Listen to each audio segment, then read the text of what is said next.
Jeudi 10 mars 2016. Activité. Mon frère, ma sœur, mon ami, la persécution, l'épreuve, le rejet, le mépris que tu connais aujourd'hui aura une fin, car toutes ces afflictions ne sont pas éternelles. C'est pourquoi, tandis que tu traverses de telles situations, crois qu'elles sont passagères et que de belles choses t'attendent au bout de la course, telles qu'une couronne de gloire incorruptible, comme nous le dit 1 Pierre 5, le verset 4, telle qu'une demeure qui t'est préparée par Jésus, comme Jésus nous dit dans Jean, chapitre 4, le verset 2, qui nous prépare une place auprès du Père.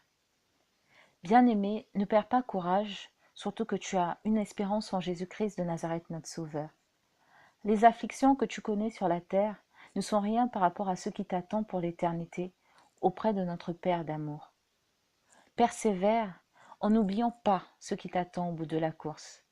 C'est ainsi que je te propose aujourd'hui de prendre le temps de t'asseoir pour réaliser les différents trésors que tu as en Christ, ainsi que ce qui t'attend pour l'éternité. Après cela, je t'invite à confesser ta décision de t'accrocher jusqu'au bout au Seigneur Jésus-Christ de Nazareth.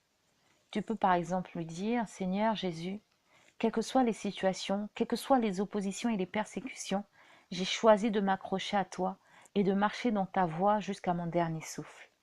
Merci pour la gloire à venir qui surpasse toutes les afflictions que je peux et pourrais connaître sur cette terre. Je t'aime, Jésus.